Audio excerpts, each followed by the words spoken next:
it's Reija and welcome to another video. Today I am going to be doing the Hades book tag. This was originally created by This Cubed and I was tagged after some mild coercion by Angela from Literature Science Alliance. I will leave both of their channels linked down in the description.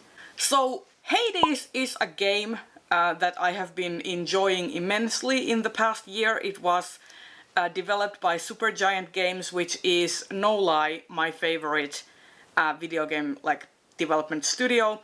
They have created games like Bastion, Pyre, Transistor, and now Hades. And Hades is such a joy. I am a complete simp for that game. If you've been listening to any of the Stitch and Bitch live streams during this year, you know that I absolutely adore this game.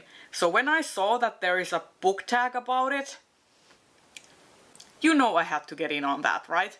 Yeah. So without further ado, let's get started.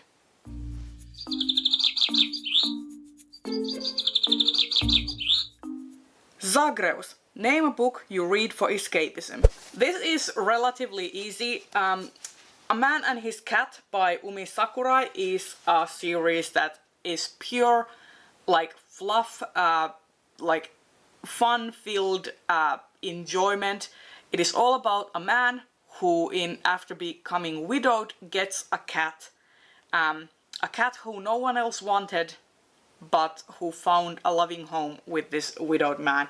And it is basically all about their life together, how they cope with feelings of abandonment and learn to love each other. And it is such a wonderful slice of life series about cat ownership, and it is beautiful. Thanatos. Name a book that deals with death or a book with an unlikely hero. For this prompt, I chose to go with The Route of Ice and Salt by Jose Luis Zarate, translated by David Bowles. And this deals with both death and it has an unlikely hero. The hero is a very, I would call them the sort of hero who has a very grey morality.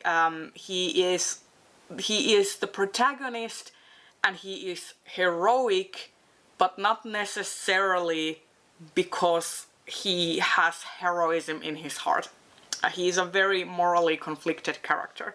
And this book is basically about the journey of Dracula from Romania to the UK and what happened on that voyage through the eyes of the captain. And so it deals with a lot of death in excruciating detail. And if you like some Gothic literature, like neo-Gothic literature, I think you would probably enjoy this book. Achilles. Name a book with a good mentor character. For this prompt I will go with Kifri from Witch Hat Atelier by Kamome Shirahama. Kifri is very interesting because he wants to be a good mentor and he wants to sort of embody the ideals of a good mentor, but he has his blind spots and he can sometimes let his own selfishness, he can let his own needs get the priority over his students.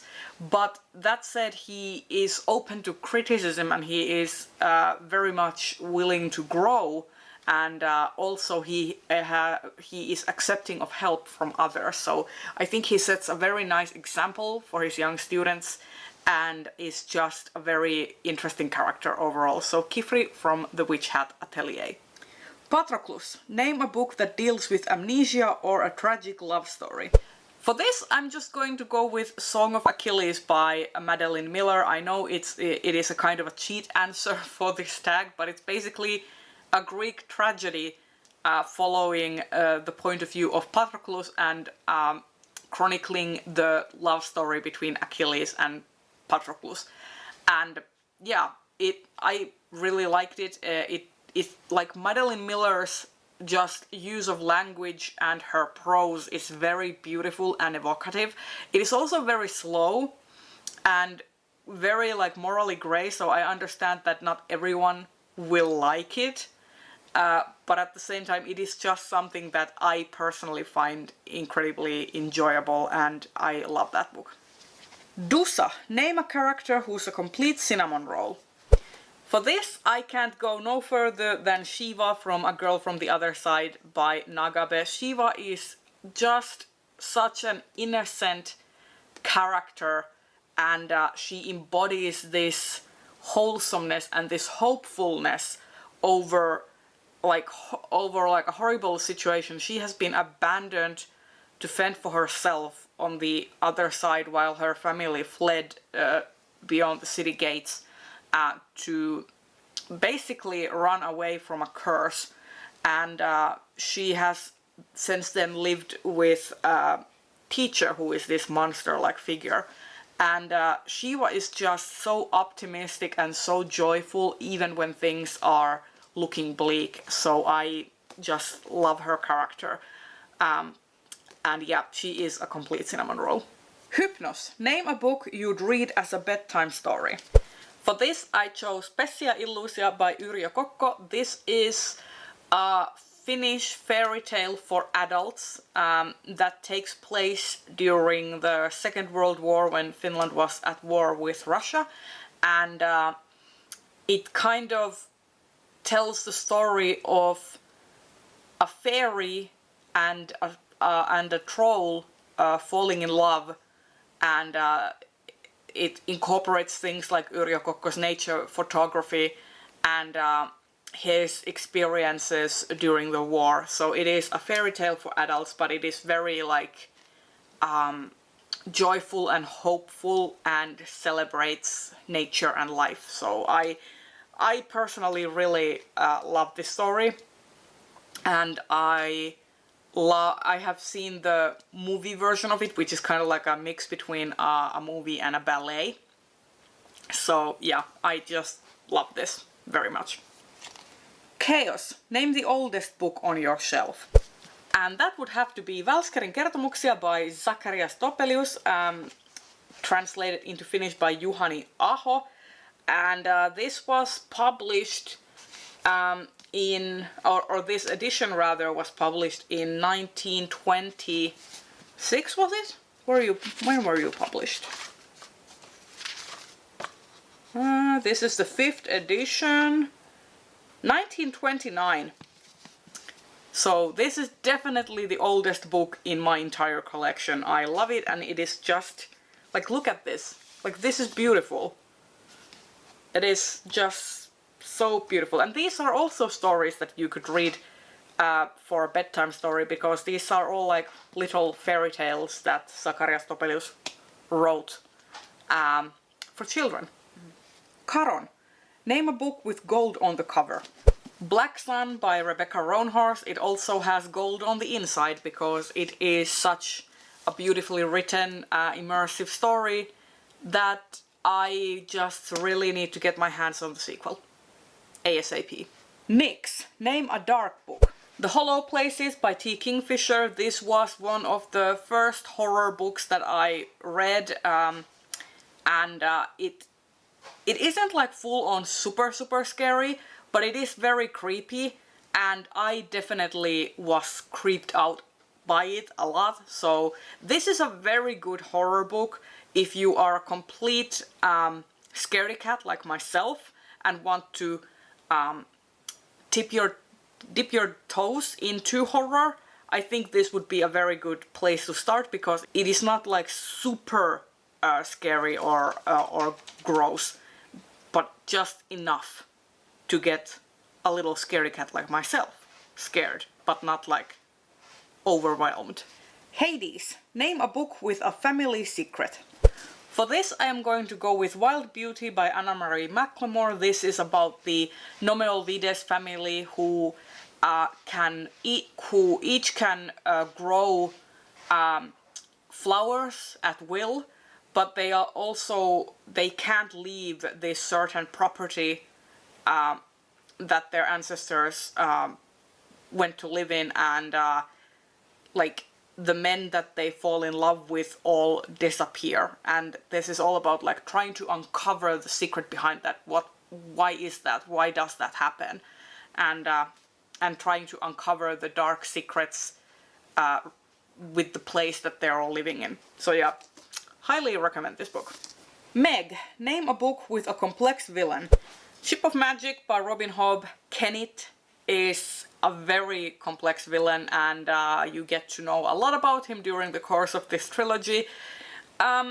Let's just say that during Ship of Magic and The Mad Ship I liked Kennit a lot, and then by the end of the last book he crosses some lines which make him a truly despicable and irredeemable villain, but you know,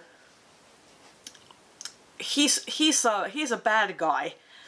Let's just put it that way. But yeah, if you want a very complex villain, I recommend the Live Ship Traders trilogy by Robin Hobb. Tisiphone, name your favorite murder mystery. Now, I don't read a lot of murder mysteries, but recently one of my favorites has been The Vampire Knitting Club. I read like the first, I wanna say I read like 7 or 8 of the books, but I still think that the first one was the best, and it works as a standalone as well. So if you don't want to delve deep into like a dozen or so part series, you can just read the first one. It is basically about a woman coming to Oxford to visit her grandmother, finding out that she has been murdered, and finding out that there's a bunch of vampires living under her grandmother's knitting shop. So, you know, just your regular average Sunday. Alecto, name your favorite book with erotic scenes or a book with a character who's very passionate about something. For this I am going to go with Soulless by Gail Carriger, and the reason is that even after all these years, I read this book when I want to say in 2010 or 2011, and after all these years I am still flipping back to read all of the sex scenes. Not anything else, just the sex scenes. So yeah, it's a book about vampires, werewolves and parasols, just like it says on the tin. It's like urban steampunk fantasy with heavy romance elements and smut. And I still read the smut scenes quite regularly. I'm not ashamed to admit it. Tartarus. Name a book with monsters in it. Trail of Lightning by Rebecca Roanhurst has lots of monsters in it. Some of them are people and some of them are mythological and supernatural creatures. Asphodel. Name a book with fire on the cover or in the title. I'm gonna go with both. Fireheart Tiger by Aliette de Bodard is a book that I very much want to read, hopefully sooner rather than later. Elysium. Name a book with heroes of some sort. I'm gonna go with Grace of Kings, or rather the whole Dandelion Dynasty by Ken Liu, but especially this first one. This is very much sort of like a hero's epic, kind of in the way of the Romance of the Three Kingdoms. It deals with different types of hero archetypes, and it's a very great epic fantasy. Like, it has more of like a military bent to it, and if you kind of, if you don't mind reading a book that feels a little bit disjointed because it is more focused on plot and a sequence of actions than fully on the characters, yeah, I would recommend this a lot. But understand that this is very much inspired by those sorts of heroes epic, by like Romance of the Three Kingdoms and also the works by Jin Yong. So yeah, Grace of Kings by Ken Liu. Temple of Sticks. Name a disgusting book. Tämä jalka ei ole minun, kauhuja omasta kehosta. Basically, This Foot Is Not Mine, Horrors from Your Own Body, edited by Artemis Kelosaari and Shimo Suntila. This is an anthology of horror short stories, and I can still make my partner very uncomfortable by referencing this one specific story in this collection after like many years of after having read this. So yeah, this book has some incredibly gross, sometimes unnecessarily gross things in it. So yeah, fits this prompt perfectly. Nectar. Name a book with characters you want to be friends with. Basically all the characters in Becky Chambers' Wayfarer series, but especially in The Long Way to a Small Angry Planet. Just let me be part of the crew of the Wayfarer.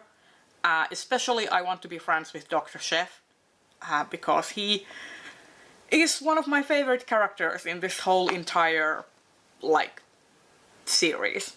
So, yeah. Centaur Heart. Name a book that gives you life. I mean, no questions asked. It is Swords Point by Ellen Kushner. This book has... this book was crucial to my, like, journey to, like, coming to terms with my queer identity, just learning to live with myself, and just this book has saved my life in so many ways. So I just, yeah, this book has literally given me life in so many ways, so I can't, like, not mention it. Daedalus Hammer. Name a book with a cover that could use an upgrade. Now let's be real here. I referenced the sequel to Black Sun earlier. This is the cover for that book, and I'm just gonna say it right here. It doesn't live up to the beautiful cover that is the cover of Black Sun. I really wish that they would reissue the cover with like a better design. I mean, John Picasso is great, and this isn't like a terrible cover, but I just think that it's terrible for this series. So yeah, I wish that got an upgrade. And finally, in honor of our new kitty adoptee, Hermes, I wanted to add a bonus question to this tag. So, Hermes, name a book that is a swift read. And for that, I am going to be naming The Empress of Salt and Fortune and When the Tiger Came Down the Mountain by Nhi Vo. These have been some of my favorite books lately, and Nhi Vo is a new auto-buy favorite author. So these are definitely fast and fantastic reads. And there you have it. This has been my take on the Hades book tag. Tell me in the comments if you agree with any of my prompt answers, and what would have you answered to like some of these questions. And I will tag Bookish Di because I know that she also really likes Hades. And leave me a skull emoji in honor of my favorite character, Thanatos, so that I know that you were here. And I will see you in another video very soon. Bye bye!